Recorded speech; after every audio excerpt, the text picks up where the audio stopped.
So many of us get stuck knowing chords and scales, but not knowing how to actually use them to play the blues. It's so easy to get stuck here, and it can be incredibly frustrating. Ask me how I know. I lived in this spot for years, for way too long. I wanted to be able to take a solo off the cuff, and I really had the knowledge and the technique to make it happen, but I just couldn't get it together. I either couldn't come back in on time or I couldn't tell a story. But the good news is that eventually I got myself unstuck, and if you're there now, this video aims to help, because in this lesson, we're going to start improvising in 2-bar chunks by leveraging chord shapes you probably already know, and we're going to do this with focus. We're going to limit the leads to just a few key moments in a blues progression. So great way to start. We'll cover the where, the when, and the how of improvising. Phase 1. Let's dig in. Most players learn chords and scales as completely separate things, and maybe this is helpful in the beginning, but if you want to improvise, chords are kind of a shortcut to guaranteed to work notes, and they can be a bit of a wayfinder on the fretboard. We don't want to keep chords and scales separate in our minds when we're soloing. We want to see them as part of the same bigger picture. So let's zoom out and see that big picture, and I'll show you what I mean using a very common chord in the blues. The most common chord type that we'll use in the blues are 7th chords, like this E7 here. And if we just go up through the strings, we've got 6 notes from this particular E7 voicing that are going to work great when we're jamming over an E blues. We've got an E up to the 5th string, we've got a B, then we've got another E, a G sharp, a D, and then an E. And of course we can find multiple options right here under our fingers for those notes. So if we move up to the 4th string, we can play it open and get a D there, right? We can also open up on the 2nd string and get that B.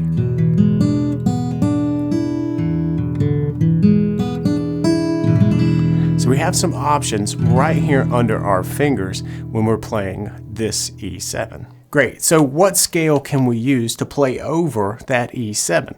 Well, the most common scale that we're going to reach for would be the E minor pentatonic scale. But the thing is, while there is definitely some overlap between the E7 chord and the E minor pentatonic scale, there are some key differences, and those differences really get us to the sound of the blues. So let's start to bring that out by having a look at the notes of the E minor pentatonic scale right around this E7. Real quick, the E minor pentatonic scale in this position is E, open 6, up to the 3rd fret, 6th string for the G, open 5th, and then the 2nd fret 5th for A and B, and then our D, open 4th, and E at the 2nd fret on the 4th string. So, and if we play that while holding down an E or an E7 chord, we start to see some things and how they are related and really part of the same thing, and importantly, where they're different. So if we start with the 6th string, that's cool, they're in both, we know that. E7, E minor pentatonic scale. But the next note, playing that G, and in this case we'll play it here on the 6th string at the 3rd fret, but we can notice that G isn't in the chord, it's in the minor pentatonic scale. It's actually what makes it minor. That's the minor 3rd of E. But in our chord, we've got a G sharp. We play it here on the 1st fret of the 3rd string. So that is a key difference, and one that we need to get used to, because it really helps to give the blues its signature sound. But let's keep going, right? We're going to use both of those notes, G and G sharp, which we can often do with the open 3rd string for that G. Right? Sounds bluesy already. But then the other notes pretty much just fall right under our fingers, right? So you can see how these two start to become part of the same thing, and we get to use that open 3rd string up to the 1st fret, but to think about it in a way that we can use later in different positions, it's using that minor 3rd to major 3rd, blending, really blurring the lines between the scale and the chord.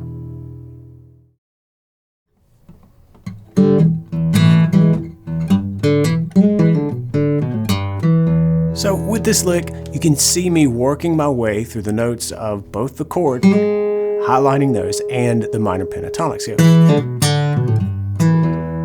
Right?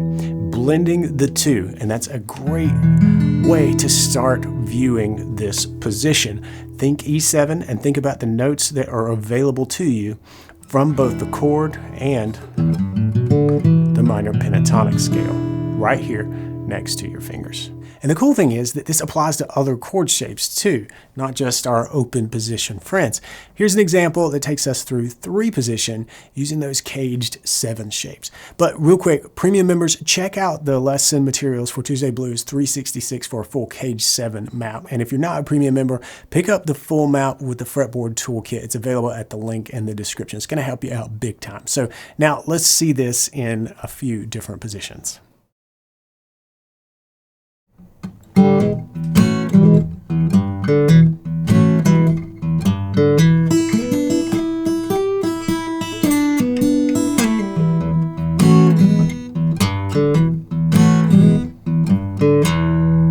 So for this lick, it took me all the way up the fretboard. The highest note was here, the G note on the 2nd string 8th fret. But we got there from the open position E7 by way of my triangle shape E7 here at the 4th fret. And I didn't focus so much on the chord shape or a scale pattern. I just knew that in this zone, I've got notes to work with. Whether I used them or not, they're there and available to me. And then we shifted up one more time and played out of this shape of an E7. Again, just a couple notes even from each position, and you can see how we're moving up and down the neck in a fluid and connected way. But really, it's not about seeing the chord shape and seeing the scale shape and trying to stay within it. That's how you get trapped in boxes and not move. And it's limiting when you're improvising. We want this ability to move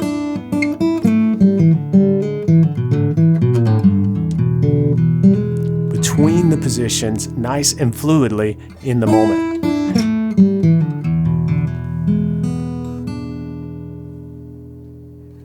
In this example, I'm not thinking about memorized scale patterns. I'm thinking about using those E7 chord shapes in those different positions. And those shapes just kind of become my map for finding the right notes. And moving between the shapes in a connected and fluid way, that's next level for sure. But start with one shape and stay with it and learn how to create some licks and fills on the fly, mixing up the notes. And that open E position is really a perfect place to start. But once you're familiar, it's time to start connecting the shapes. And that's where the fretboard toolkit, and in particular the Cage 7 lesson in the toolkit, can help. In that lesson, I'll give you a map of the shape and how it melds to the chord that matches it. We bring the minor pentatonic scale and the chord together in one thing. And once you start seeing the chord and the scale as one thing, you can stop thinking so much when you're trying to play, because you'll know where to focus your phrases when you're jamming. And once you're there, it's time to talk about when to play them. All right, confession time. Sometimes as a solo guitarist, I forget that the blues has vocals, but knowing where the vocals typically fall creates natural spots for guitar licks. If you think about iconic blues songs, there's usually a vocal line and then a guitar response. And that call and response pattern, it really isn't random. It follows the structure of the 12-bar form, and it's a perfect framework to help us start improvising in those bars. So let me show you how to visualize this. Let's take a look at the 12-bar blues progression in this 3x4 grid. It's a great way to see the progression as a whole at a glance. And we're going to drop in the chords of an E blues here. So you can see right away that there's quite a lot of E here. That's a good reason to practice your E licks and those E7 shapes up and down the fretboard. But something interesting happens that tells us when to play when we look at the vocals. So what I'm going to do is sing the vocal lines for Before You Accuse Me. And every measure that I'm singing, I'm going to place a green check in that box. So we get started right out of the gate with Before You Accuse Me, take a look at yourself, nothing and nothing. Those are the two measures of E at the end, so bars 3 and 4. But then for bar 5, we go back. Before you accuse me, again, Take a look at yourself, and then nothing, 2, 3, 4, and nothing, 2, 3, 4. You say I'm spending my money on other women. You're taking money from someone else, then nothing, 3, 4, and nothing, 2, 3, 4. And that covers the entire 12-bar progression. So something pretty interesting happens when we look at it this way. The right side of our grid, which is all E here, and yeah, you could absolutely throw in a B here at the end for a nice little moment at the end of the turnaround. But for the most part, we're playing E, and these are the moments when the vocal is not singing. These are the moments when the guitar can answer that vocal line and have a conversation with what is being sung. It gives us an idea of when we can play. Let's take a look at this in an example.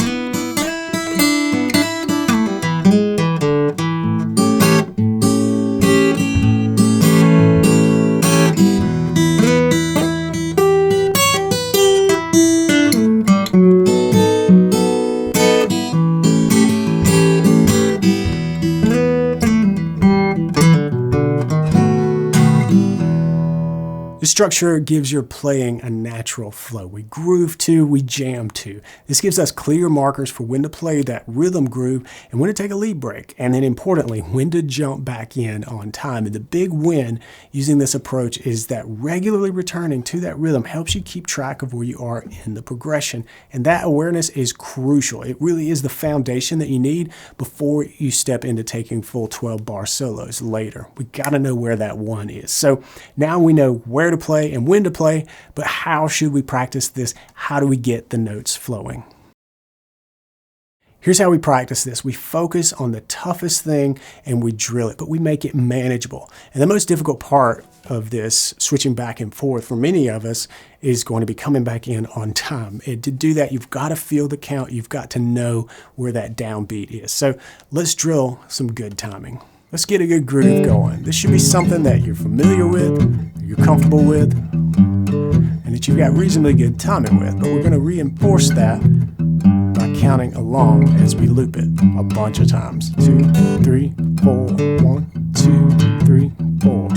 Now the exercise starts by taking a bar of this as you're counting, and then play a bar of nothing. We're going to drop out for a measure and still count. And the trick is to come back in along with your count.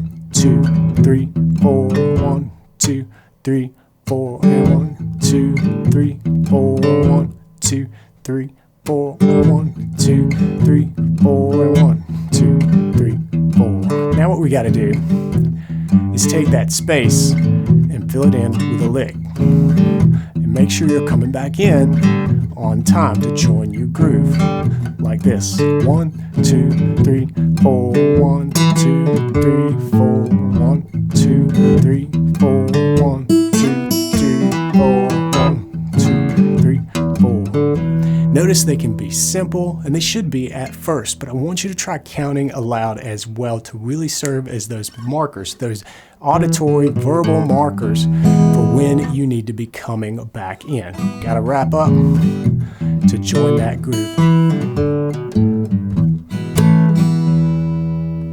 Start slow with this drill. The tempo isn't really important. What matters is maintaining consistent timing through those switches, coming back, playing a lick, and keeping that groove going. Your goal is to make those transitions so natural you don't even think about them. And don't worry about playing fancy licks. Just choose some bluesy notes surrounding those familiar chord shapes like we've covered earlier. Keep it simple at first and have some fun. This really is fun.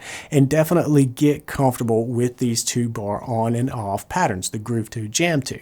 And you can gradually expand this to a full 12-bar blues progression that brings the where, the when, and the how together, like I did in the example 3 earlier. And keep this in mind. It's so important to see those scales and chords as one thing as you start to improvise over the blues. And as we saw with E7, knowing where the chord and scales overlap and where they don't, that makes this approach really tick. But E7 isn't the only chord, and there are more shapes to cover when you jam. So check out Tuesday Blues 366 next and use the chords that you already know to start creating blues licks that work. I'll see you there. Until then, practice smart and play on.